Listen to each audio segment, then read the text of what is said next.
only special people. When I picked up the phone to ask my son Max about his wedding date, I expected excitement, maybe laughter, maybe nerves. What I didn't expect was my daughter-in-law Lena looking me straight in the eye and saying, with a smile so cold it could freeze water, "Oh, we already got married yesterday. We only invited special people." Special people. Those two words didn't just hurt, they rearranged something inside me. For 3 years, I had paid their $500 monthly rent. For 3 years, I filled their refrigerator. For 3 years, I bought their furniture, helped with their car, covered their emergencies, financed their honeymoon fund, even contributed $800 toward Lena's wedding dress. But I wasn't special. I stood there in my own living room, holding the phone, watching my son avoid my eyes while Lena relaxed on the sofa I had purchased for them.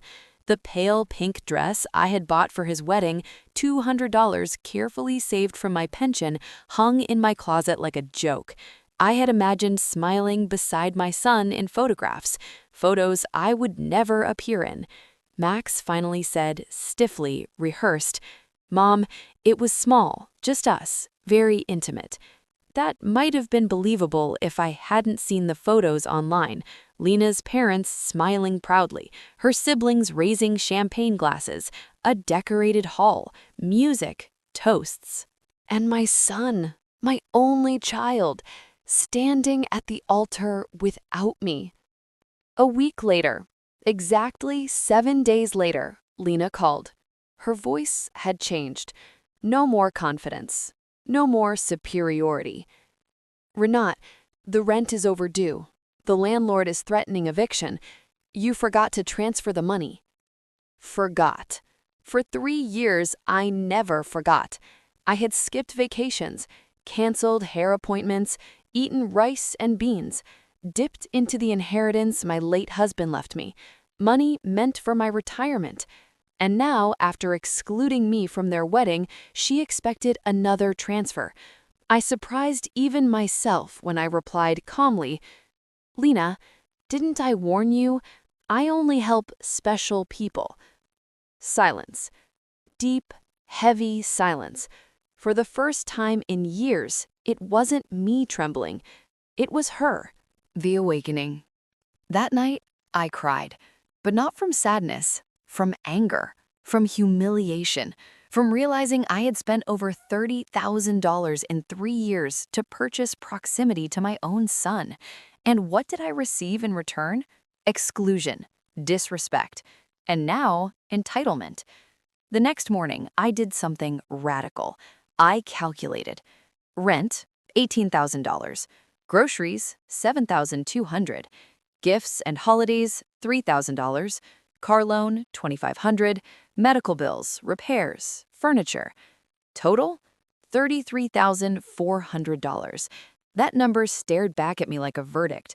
$33,400. I could have traveled, remodeled my kitchen, taken art classes. Instead, I financed 2 adults who didn't think I was special. When Max called that morning, I let it ring. When Lena called, I let it ring. When the text came, "Mom, please answer," I deleted it. For the first time in years, my morning coffee belonged to me. The bank. I walked into the bank and sat across from Mr. Klein. "I want to cancel all automatic transfers." He blinked in surprise. "Are you sure, Mrs. Richter?" I've never been more sure. As he processed the cancellation, my phone buzzed relentlessly. Max. Lena. Max again. It was amazing how quickly love awakens when money disappears. I turned my phone off. For the first time in years, my income was mine. The invasion. When I returned home, 3 cars were parked outside. They had keys. Of course they did. I had given them keys because I trusted them. Inside, Max sat with his head in his hands. Lena paced, and a man in a gray suit was flipping through my private documents. "Our situation," Lena said breathlessly. "This is Dr. Fisher. We're concerned about your mental health." Mental health. Because I stopped paying their rent? The lawyer extended his hand. I ignored it. "We'd like you to sign a power of attorney," he explained smoothly, "so your son can manage your finances temporarily." Temporarily. Until I felt better. The clarity hit me like lightning. They weren't worried. They were trying to declare me incompetent. I threw the folder into the trash. "Get out of my house." Max's voice turned sharp. "Mom, you can't just cut us off. We have obligations." Obligations based on my money, not on love. Lena snapped. "Everything you have will belong to us one day anyway." There it was, the truth. In their minds, I was already gone, just an inheritance waiting to be processed. The war begins. The next morning, I met with an attorney who specialized in elder financial abuse. "What they attempted," he told me calmly, "is more common than you think. Elder financial exploitation." That phrase made my stomach twist.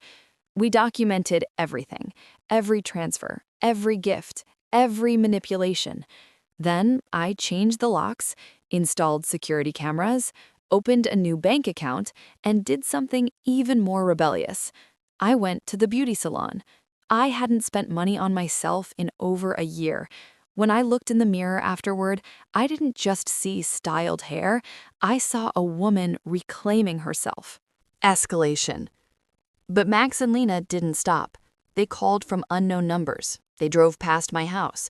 Then they filed a report with social services claiming I was confused, paranoid, declining mentally. A social worker arrived for a wellness check. I insisted on my lawyer being present. After reviewing documentation and speaking to me, she closed the case. But they weren't finished. 3 weeks later, my attorney arrived with grave news. They filed a formal petition for guardianship. Guardianship. If approved, Max would legally control my finances. My son was trying to declare me incompetent in court. Preparing for trial. They submitted witnesses. Lena, Max, a hostile neighbor, a confused pharmacist tricked into signing a vague document.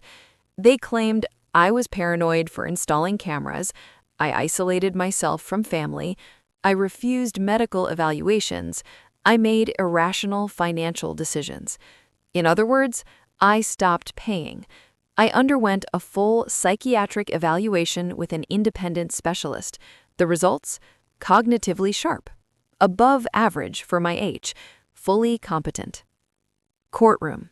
On the day of the hearing, I wore black. Not for mourning, for strength. Lena cried dramatically on the stand.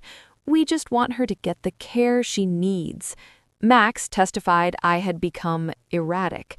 When asked how much money they had received over 3 years, he had no answer. When asked how often he visited without asking for money, silence. My attorney presented the $33,400 documentation, the psychiatric report, witness testimony from friends who described my clarity and independence. When it was my turn to speak, I stood tall. I stopped paying because I realized I was not loved. I was funded. The courtroom fell silent. I regret only that it took me so long. The verdict. After 2 agonizing hours, the judge returned.